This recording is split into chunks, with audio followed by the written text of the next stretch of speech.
नमस्कार आपण मानकु पूर्व पक्ष प्रस्तुत देश दर्पण को स्वागत करुछि। दर्शक बंधु, पश्चिम बंगरे बीजेपी सरकार गठन हेबा पूर्वरु टीएमसी, समाजवादी पार्टी एवं कांग्रेस भली दल गुड़िक सबुबले कहूथिले जे बंगलारे कौनसी अनुप्रवेशकारी बा बांग्लादेशी नाहांती। ममता दीदी तो कही देइथिले जे से थाउ थाउ बंगलारे कौनसी डिटेंशन बा होल्डिंग सेंटर गठन हेबाकू देबे नाही। किंतु आज सरकार बदलिबा परे जो चित्र सामना को आसीची ताहा विरोधी चिंता बढ़ई देइछि। पश्चिम बंगरे मुख्यमंत्री शुभेन्दु अधिकारी बेआईनी अनुप्रवेशकारी विरोध में एक बड़ अभियान आरंभ कर सरकार गोटे नीति ताहा डिक्टेट, डिटेन एवं डिपोर्ट। शुभेन्दु सरकार कड़ा एक्शन परे एबे बांग्लादेशी अनुप्रवेशकारी मध्य भय सृष्टि होइछि। सेमाने जीवन विकल रे सीमा पार होई बांग्लादेश आड़ को पलायन करुछन्ति। आज आम ये वीडियो रे आलोचना करिबा शुभेन्दु सरकार नुआ नियम कौन, कोर्ट नुहे सीधा डिपोर्ट रो असल कहानी कौन। आपण माने देखुतांतु पूर्व पक्ष प्रस्तुत देश दर्पण। आपण मानकु मोर अनुरोध, आम चैनल को लाइक करंतु, सब्सक्राइब करंतु आउ बंधु मानक सहित अधिक अधिक शेयर करंतु।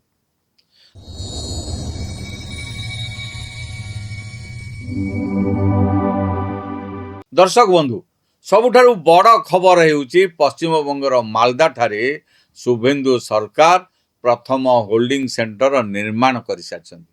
वर्तमान सुधा प्राय 30 जन संदिग्ध बांग्लादेशी अनुप्रवेशकारी चिन्हट होई सारिछन्ति। सेमानंकु सेही सेंटर रे कड़ा नजरदारी रे रखा जाइछि। विरोधी दल गुड़िक एहाकु नेई हईचई आरंभ करदेलेनि। एहाकु बंगलारी डिटेंशन सेंटर आरंभ बोली कहउछन्ति। एही समग्र अभियान उपरे मुख्यमंत्री शुभेन्दु अधिकारी अत्यंत कड़ा बयान देइछन्ति। से स्पष्ट भाव में कहिछन्ति जे जो माने बेआईनी भावे भारतीय सीमा भीतर को पसी आसीछन्ति सेमानंकर तुरंत देशांतर करा जाऊ।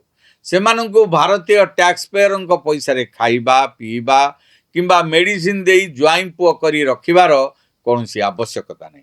सेमानंकु यथाशीघ्र निज देश को तड़ी दिया जाऊ। जो उन्होंने बताया जो बांग्लादेशी है वो तो हम लोग ले लेगा, तो ये सब बांग्लादेशी है, इसको ले लेना चाहिए। लेकिन ये लोग को, पुलिस को हम लोग बता दिया जेल में भेजने का जरूरत नहीं है। देश के रुपया में खाना खाएगा, कपड़ा देगा, मेडिसिन देगा। एक दामाद है ये लोग। जल्दी जल्दी भागो, जल्दी जल्दी भागो, नहीं तो जो करना है सरकार करेगा।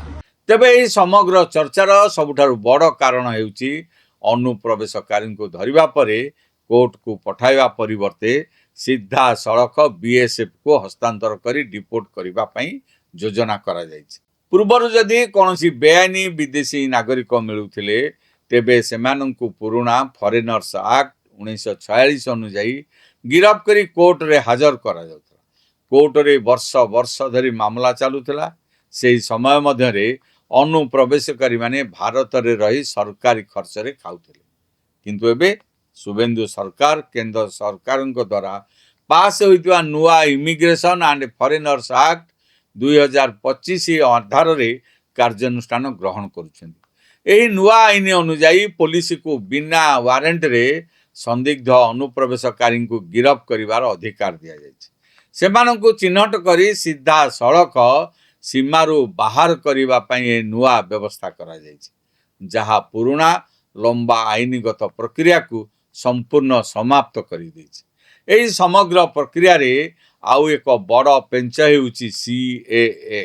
केंद्र सरकार सीएए रा कट ऑफ तारीख को बढ़ाई डिसेंबर 31, 2024 पर्यंत कर दैछन। यार अर्थ हेउछि जदि संदिग्ध अनुप्रवेशकारी अण मुस्लिम होइथांती एवं पूर्वरु आसीछन्ती तेबे सेमानंकु सीएए अधीन रे नागरिकता मिलिबो। किंतु जदि मुस्लिम संप्रदाय होइथांती बेआईनी भावे अनुप्रवेश करिसेंती तेबे सेमानंकु डिपोर्ट करा जिवो। यह व्यतीत अनुप्रवेश जोगु सीमांत जिला गुड़िक हेउथिबा जनसांख्यिक असंतुलन को रोकिबा पई गृहमंत्री अमित शाह एक उच्च स्तरीय committee high level committee on demographic change रो गठन कर सारी अवसरप्राप्त जस्टिस प्रकाश प्रभाकर अध्यक्षतार गठित यह कमिटी सीमांचल बदलुवा डेमोग्राफी उपरे कड़ा नजर रखिब। सरकारंकर लक्ष्य होउची आगामी दिन में प्राय 1.5 कोटी बेआईनी अनुप्रवेशकारी को चिन्हट करी देशर बाहर करिब। एबे समय बदली दिने जो अनुप्रवेशकारी को भोट बैंक राजनीति पई सुरक्षा दिया जाउतिला आज कठोर आईन कानून एबे सेमानक पई काल साजिछि। आपण मानको कोन लागुछि शुभेन्दु सरकारंकर एई कोर्ट नुहे सीधा डिपोर्ट निष्पत्ति देशर सुरक्षा पई केते जरूरी।